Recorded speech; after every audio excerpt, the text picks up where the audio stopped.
Now this train is much more like a circus train. It has lots of cool little swirly things and different designs and patterns. And you can adjust the different train cars to make them look how you want.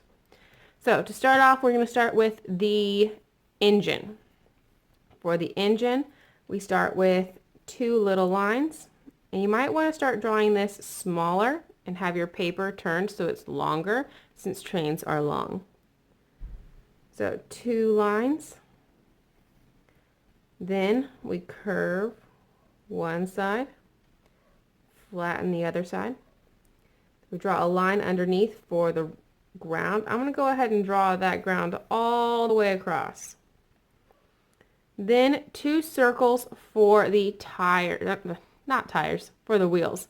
And you can use a tracer for this if you have little things to be tracers. But I don't think I have anything quite small enough. Maybe I could use the end of a crayon, but I think I'm just going to use my hand for this. And it is two wheels in the front and two wheels in the back. And the ones in the front are a little bit smaller. The ones in the back are a little bit bigger.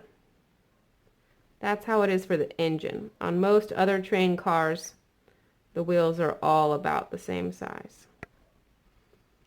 Then it shows the steps for how to add the details onto the wheels. So we do a circle inside each wheel and then we do a little line going across them.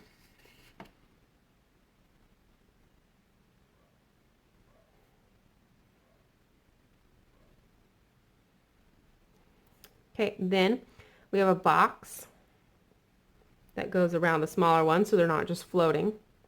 Then a big box for the back ones. Then we have the front of the train, so that kind of pushes anything that gets in the train's way. It's a little triangle, and then it has a light also on the front there. So we have a triangle first. Then we have two little lines that connect it. Then we also have a light on the front.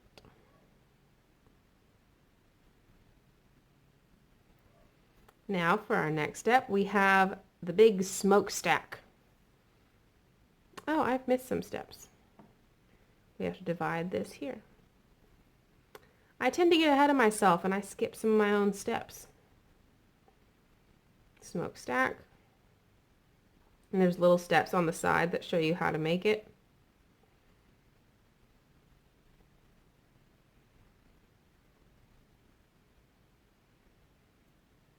Then we have some smaller things. I honestly do not know what those things do, but they're there. Then we have the cab where the driver sits. Looks like I might have made mine a little small. Oh well, that's why we do this, why we practice, so we can figure out what things need to be changed, what things are good. That's why we practice drawing. So then the engine is basically done.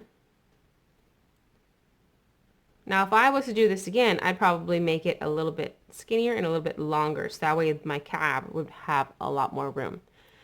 Now behind the engine is the coal. So whenever you have a steam-powered train, you have to have something that makes the fire to make the steam. And so you have to have coal behind the engine so you can put the coal in the engine to make the fire, to make the steam. So to do that, we start with a rectangle.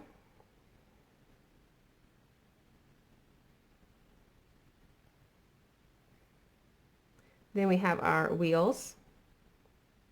Looks like I might have needed to make my rectangle a little bit lower. That's why we use pencils. And then when you color it, you won't see those things very much at all. Two wheels in the front, two wheels in the back, circles on the insides, and lines connecting them. Then we have our coal. And the coal, instead of drawing every little piece of rocky stuff, just kind of like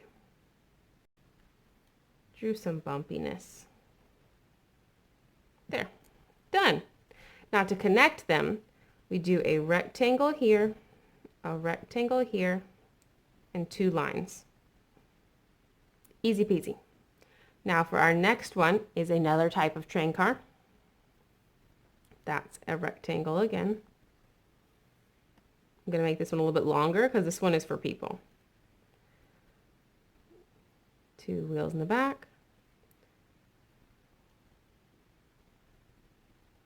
Circles on the inside. Lines connecting them. Then, oh look, I missed a step. See, I tend to miss steps. So it's the underneath of the train that keeps the wheels on. So it's a line that goes across between the 2 wheels and then an angle on each side. Then the top for the roof. And if I go too fast, just pause the video. Take your time. There's no need for you to rush through this as fast as I am. I'm going fast because I drew this whole thing already. I already know what the next steps are. That's why I get a little mixed up sometimes, because I'm going too fast. Then we have some windows. We can do 4, or you can do more. Like if you want to space them out more, maybe I'll do 3 this time. Then a line underneath with a bunch of little lines.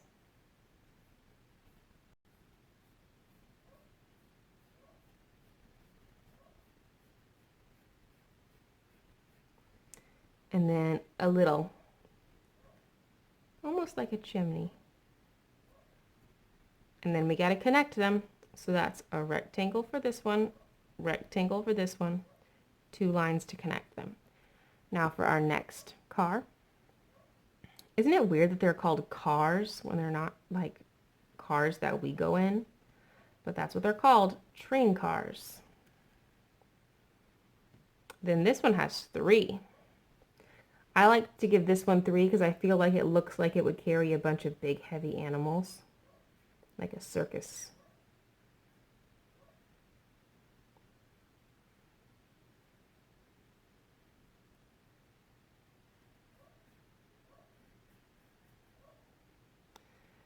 Then, same step, the one that I had forgotten before.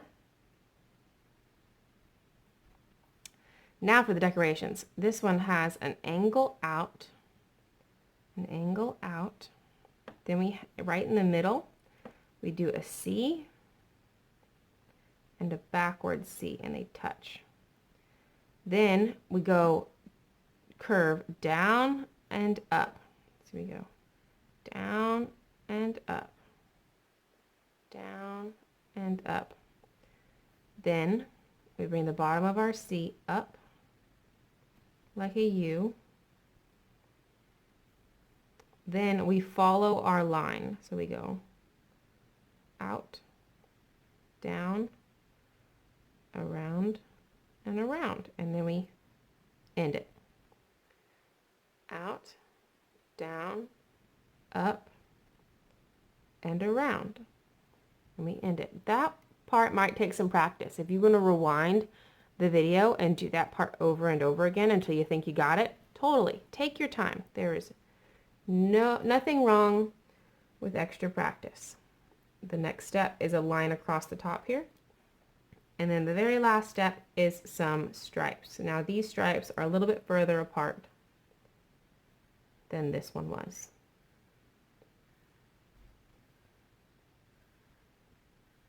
Now we have to connect them.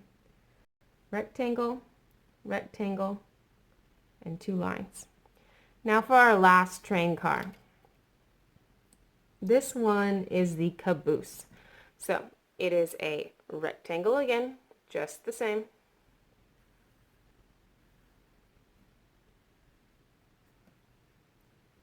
Three wheels,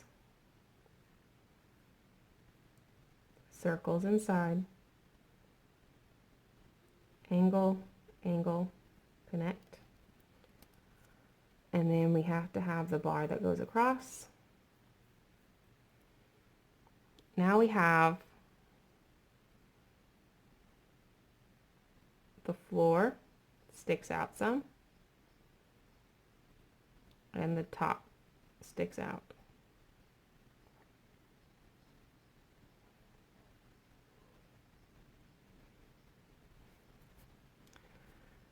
Then we add a line onto this side, a line onto this side,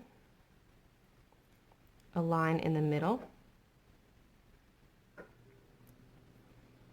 So now that we have a line in the middle, looks like we do a line on next to that middle line. And then we have a line way over here on the side. So this space right here, not the one on the end, but this space here, we're going to follow along the edge of this rectangle, and this is going to end up being a door, like a sliding door to get animals in. Then we're going to follow along right here and make like an upside down L.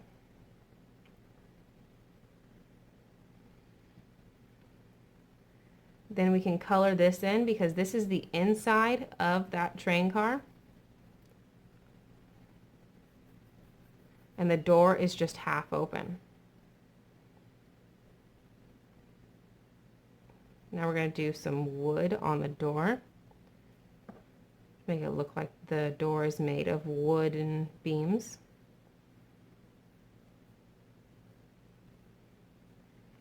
And now we do some wood stripes for the rest of it.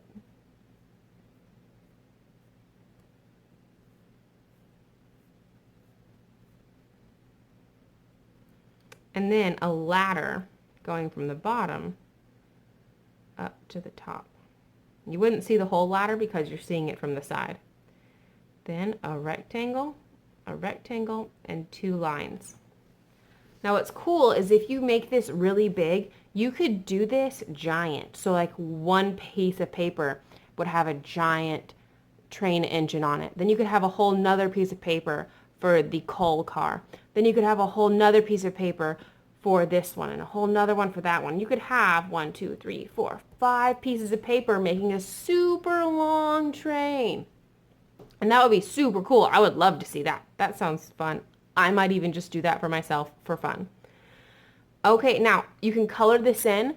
You might want to use colored pencil or markers. If you have really pointy tip markers, would be good. Because if it's small, you want to use things that have really tiny tips. But if it's bigger, you can use things that have more rounded tips, like flatter markers. But I hope you have fun with this, and I hope you enjoyed learning how to draw our tractor and our train. And just a reminder, if you want a copy of these tutorials, click the video below in the description box, and I'll have a link to a folder that has all of my step-by-step drawings in it. All right, have fun.